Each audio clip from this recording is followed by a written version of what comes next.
Salut à tous les amis, j'espère que vous allez bien. Bienvenue dans cette vidéo avant-match Barça Valladolid. Ça fait très longtemps que j'ai pas fait des avant-matchs. Dans cette vidéo, on va un peu parler des enjeux du match, de comment on peut gagner, mon 11, mon pronostic. Je vais aussi parler du Classico rapidement en fin de vidéo. Les amis, n'oubliez pas de vous abonner et de lâcher le pouce bleu et regardez la vidéo jusqu'à la fin. C'est parti. Concernant les enjeux, ce sera tout simplement de continuer de se rapprocher de l'Atlético Madrid. On sait bien qu'on est plus qu'à 4 points. Il va falloir absolument gagner ce match pour pourquoi pas revenir encore à 1 point ou à 2 points. Espérons que l'Atlético Madrid fasse un faux pas. Et il faudra également distancer le Real. On sait qu'on a quelques points d'avance sur eux. Et il va falloir continuer à gagner pour être devant eux.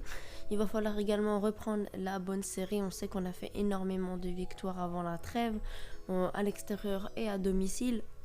Et là, on a eu une petite pause de 2 semaines et il va falloir continuer sur cette bonne dynamique. Il va falloir se préparer au Classico, le Classico qui se jouera dans quelques jours après le match contre Valladolid. Il va falloir venir confiant, il va falloir venir avec une victoire et leur mettre la pression. Je vais un peu en parler en fin de vidéo. Messi doit reprendre le rythme. Ça fait 10 jours qu'il n'a pas joué. Il s'est entraîné pour garder le rythme. Mais 10 jours, ça fait un peu longtemps. Donc, il doit jouer tranquillement contre Valladolid pour reprendre le rythme qu'il a perdu entre guillemets. Donc, sur la forme, en 14 matchs contre Valladolid, on a fait 12 victoires, 1 nul et une défaite. Donc, globalement, on gagne quasi tous nos matchs contre eux. Pour les derniers résultats, les 5 derniers matchs plus précisément, il y a eu une victoire 0-3 il y a quelques mois, il me semble que c'est il y a un mois à l'extérieur. Il y a eu une victoire 1-0, une victoire 5 au Camp Nou, une autre victoire 1-0 au Camp Nou et encore une victoire 0-1. Donc globalement on gagne tous nos matchs, on a bien vu, on a gagné nos 5 derniers matchs.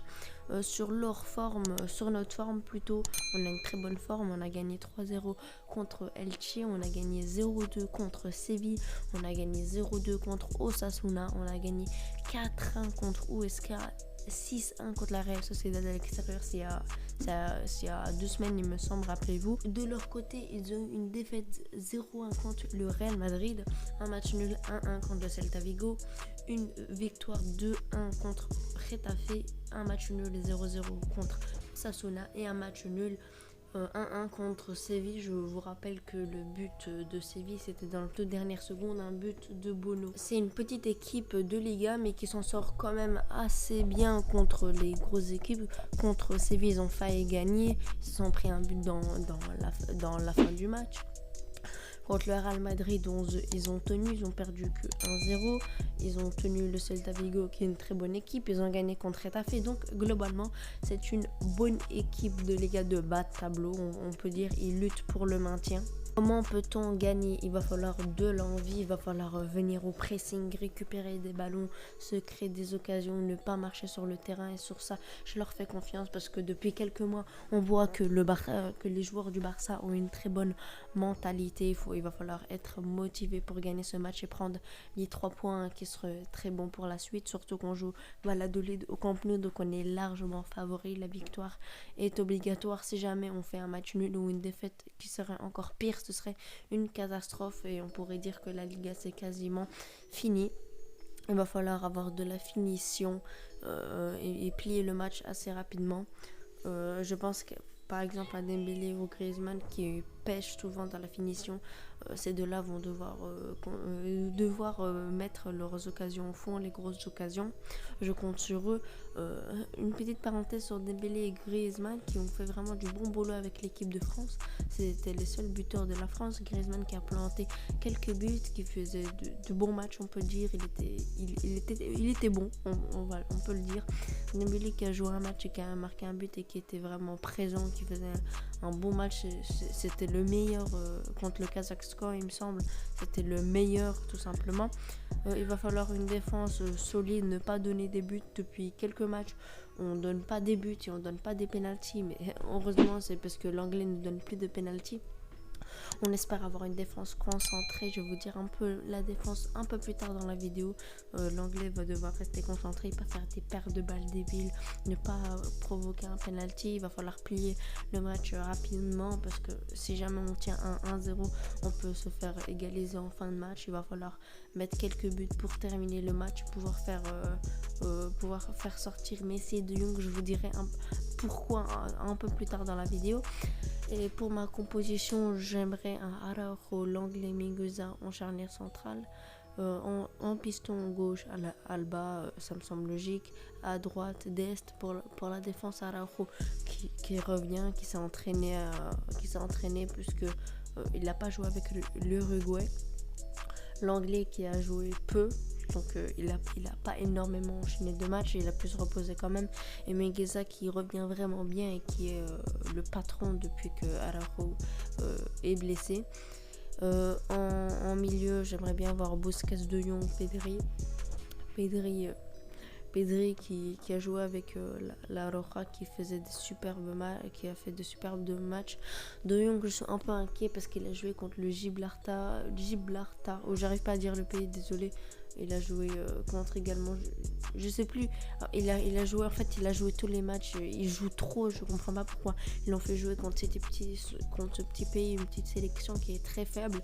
Et en attaque, Dembélé et Messi. Griezmann peut rentrer dans le 11 avec De Jong en défense centrale, ça peut être aussi une bonne option. Dites-moi en commentaire votre compo, ça m'intéresse. Maintenant, parlons un peu du Classico. Déjà, il va nous falloir obligatoirement Messi et De Jong. Si jamais ils se prennent un jaune dans ce match, ils seront suspendus pour le Classico. Donc ils doivent se gérer. Je compte sur Messi. Lui, il fait très peu de fautes. Messi fait très peu de fautes. Mais De Jong, parce qu'il est au milieu, il peut prendre des risques et se prendre un jaune. Et ce serait vraiment une catastrophe. On espère que c'est pour ça que je vous dis qu'il faut absolument plier ce match, surtout dans ce match, comme ça De Jong pourra sortir et être sûr de jouer le Classico, et Messi pourrait sortir aussi pour être au Classico et ne pas être suspendu.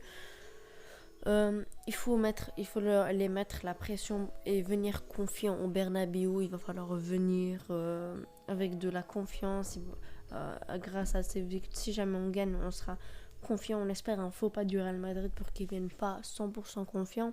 Mais attention, on est favori, on doit l'avouer, on est favori. Mais on a bien vu qu'on était favori et on a perdu 3 en Camp Nou. Il va falloir faire un match sérieux. Et si on fait un match sérieux, on peut les battre. Et si on les bat, ça pourrait être vraiment un ascendant psychologique, puisque déjà, on mettrait quasi définitivement le Real Madrid à côté, qui pourront pas gagner la Liga, et on pourrait continuer à croire en la Liga et mettre une énorme pression sur l'Atlético Madrid. Je ferai un avant-match sur ça. Dites-moi si ça vous intéresse, un avant-match, mais je pense que ça vous intéresserait. Maintenant, pour mon pronostic, je vois une victoire 4-0 avec un doublé de Messi. Je fais confiance à l'équipe pour sortir un gros match et prendre les 3 points avec la manière.